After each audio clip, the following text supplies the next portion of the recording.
안녕하세요. 펀드메딕입니다. 펀드메딕의 배당 투자 시간입니다. 구독과 좋아요 부탁드립니다.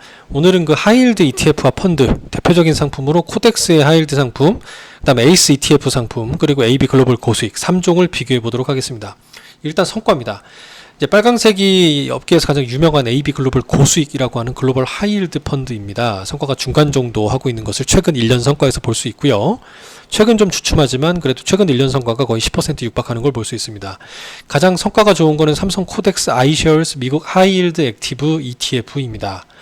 무려 한 14% 가까운 수익을 내고 있는데요. 얘는 특징이 환해지를 안 하기 때문에 환해서 먹은 게 좀 더 있다고 보시면 될 것 같습니다. 그리고 이제 AB 글로벌 고수익 상품, 그리고 가장 밑에 있는 게 에이스 미국 하이힐드 액티브인데 얘는 H, 즉 해지형이니까 상대적으로 해지 코스트가 좀 발생한 거다. 원래 한 2%포인트 이상 발생하니까 13에서 한 11 정도 밑으로 내려와야 되는데 이제 그런 점에서는 조금 성과가 상대적으로 미국 하이힐드 액티브, 코덱스가 조금 잘하지 않았나라는 생각도 일부 드네요.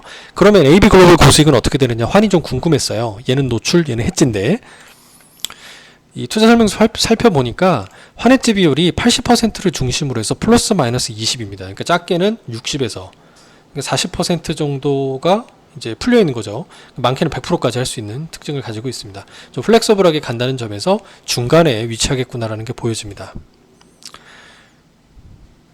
그리고 이제 여기 90에서 100 이상, 여기 에이스 ETF 기준입니다.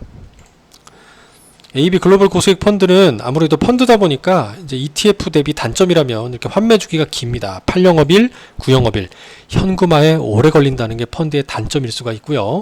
반면에 에이스 미국 하이힐드 액티브 ETF라든가 삼성 같은 경우는 거래소에서 3영업일에 결제되는 빠른 환매의 장점을 가지고 있습니다.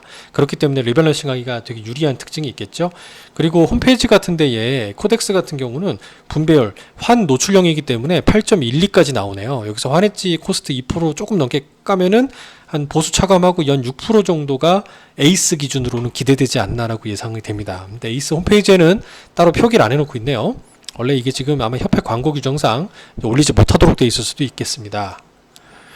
이제 여기서 하이힐드 그럼 투자 매력을 어떻게 봐야 되느냐. 근데 사실 지금은 하이힐드 스프레드가 좀 좁기 때문에 하면 안 된다는 얘기를 하는데 그럼 언제 투자하냐면 이 파란색으로 보이는 하이힐드 스프레드가 그렇게 치솟을 때가 기회입니다.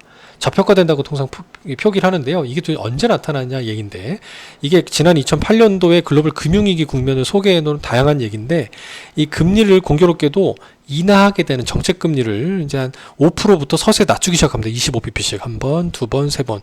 그러다가 리만이 망하게 되는 2008년 9월 15일 파산하는 시점에는 급기야 이후로 제로금리 수준까지 급격하게 내리게 됩니다. 그게 2008년 12월 16일이니까 9월 14일 리만 파산으로부터 3개월 되는 시점 내에 제로까지 금방 낮춰버리게 된 거죠.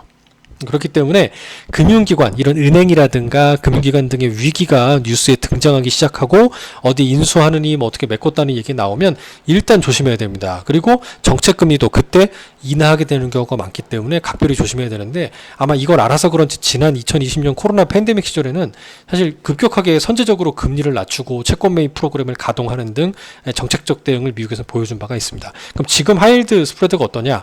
이게 이때가 이제 리만 브러스 때였으니까 지금 여기거든요. 굉장히 급격하게 이례적으로 낮은 스프레드 수준이라고 볼 수 있습니다. 미국 은행이 이제 연준 입장에서 스트레스 테스트를 계속 해오면서 은행의 건전성을 체크를 하는데 오히려 배당금을 인상할 정도로 건전하다는 게 현재 평가입니다. 그러니까 그런 점에서 좀 안정적이라 볼 수 있는 거죠. 심각한 경기 침체를 견디고 가계와 기업에 대출을 제공할 수 있는 수준이 되니까 배당을 더 할 수 있다라고 보는 거니까요. 그리고 또 지난번 말씀드렸던 너도나도 투자 확대하는 대세로 발돋움하는 이 3호 대출 시장이 커지는 점에서도 이런 하이힐드 부분에 있어서의 충격을 좀 많이 막아주는 영역이지 않을까. 그러니까 은행으로 부실 채권이 몰리기보다는 상대적으로 좀 우량한 채권들의 리스크를 이런 금융기관들이 분산해서 가져가고 있어서 대다수의 연기금이나 공제들도 이런 영역을 좀 같이 분산해가기 때문에 이 펀드 플로어가 좋은 거죠. 유동성이 좋기 때문에 이제 기업들의 자금 조달이 유리해진 측면은 하이힐드 기업들의 부도라든가 이런 걸 막아주면서 스프레드가 확대되는 것을 좀 막아주는 요인이지 않을까라는 생각도 좀 해보고 있습니다.